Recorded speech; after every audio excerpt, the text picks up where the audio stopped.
तो बेटा सेंट्रीपिटल और सेंट्रीफ्यूगल फोर्स का सेकेंड एप्लीकेशन हम कर रहे हैं, बेंडिंग ऑफ अ साइक्लिस्ट और अ बाइकर। देखो आप साइकिल चलाते होंगे, बाइक भी चलाते होंगे,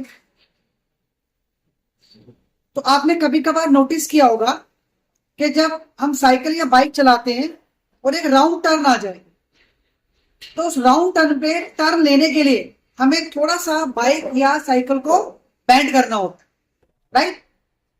तो इट इज फाइन कि जब हम साइकिल या बाइक को बेंड करते हैं तो what should be the angle of bending, यानी कितना एंगल होना चाहिए मिनिमम बाइक या साइकिल को बैंड करने के लिए, सो दैट हम उस टर्न को सेफली क्रॉस कर। तो ये मैंने एक साइकिल बनाई है, साइकिल का फ्रंट व्यू है, ठीक है। अब ये साइकिल एक थीटा एंगल से बैंड हो रही है, थीटा है angle with the vertical.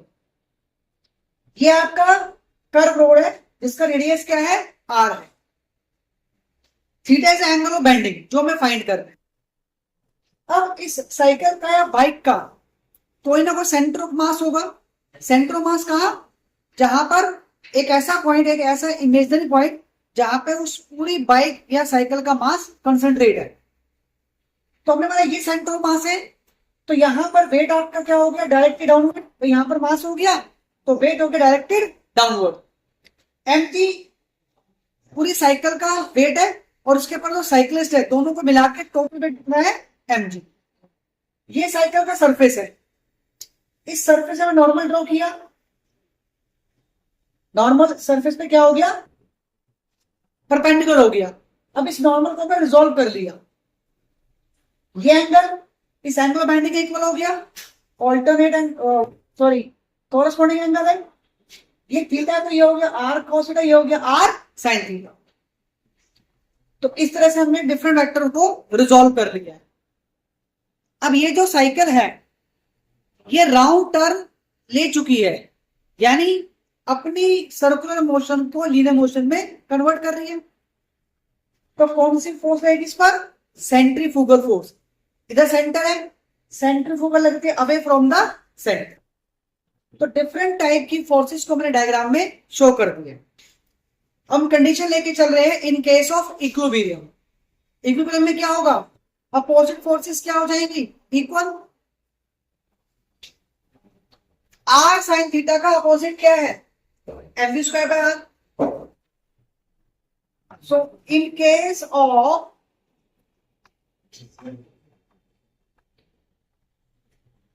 Equilibrium r sine theta is equal to m v square by r. M g का अपोजिट क्या है, आर कॉस थीटा। आर cos theta is equal to mg dividing 1 by 2। इसको से divide करेंगे तो r cancel और sine upon कितना हो गया, साइन अपॉन कॉस क्या हो गया, 10। इसको डिवाइड करो इससे, तो we have v square by r g. तो ये theta is angle of bending. तो इस इक्वेशन से we can find angle of bending. तो जो एंगल ऑफ बेंडिंग है वो किस किस पर डिपेंड करता है, एक तो value of the vehicle, obviously किस वैल्यू से व्हीकल आपका राउंड टर्न ले रहा है उस पर डिपेंड करता है, रेडियस पर तो ऑब्वियसली है। इनडायरेक्ट देखो कैसा है, इनवर्सली प्रोपोर्शनल है, क्योंकि जितना कर्व रोड का रेडियस ज्यादा होगा उतना हमें बाइक या साइकिल को कम बेंड करना होगा, ग्रेविटी पे तो कर रहा है, राइट। अब ये जो बेंडिंग ऑफ साइक्लिस्ट है या बेंडिंग ऑफ बाइक है, इसका अपना सिग्निफिकेंट है, राइट। क्या सिग्निफिकेंट है, जितने भी आपके फ्लाईओवर्स होते हैं, जो फ्लाईओवर्स आपके कर्व होते हैं, तो जैसे मैंने बताया था उन कर्व फ्लाईओवर को देखें तो वो एज की तरफ से थोड़ा क्या होते हैं, टिल्ट होते हैं, उठे हुए होते हैं, मतलब ऐसे सेंटर की तरफ इंक्लाइन होते हैं। क्यों करते हैं ऐसा, ऐसा इसलिए करते हैं जब वो कर्व बनाए जाते हैं तो उस कर्व के लिए वी क्या है, मिनिमम स्पीड, कि उस रोड पर मिनिमम स्पीड कितनी होनी चाहिए उसका आर पता होता है। तो वी आर की जी की वैल्यू निकाल के वहां पर उस रोड के लिए एंगल ऑफ बेंडिंग निकाला जाता है।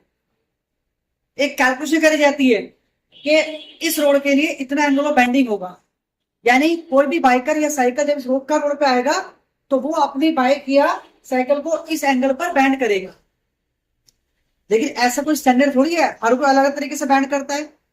तो सबका एंगल ऑफ बेंडिंग सेम रहे, इसके लिए हमने क्या किया, हमने क्या किया, उस रोड को ही क्या किया, जितना एंगल ऑफ बेंडिंग वहां पे निकलता है उस एंगल पर रोड को क्या कर दिया हमने, इंक्लाइन कर दिया।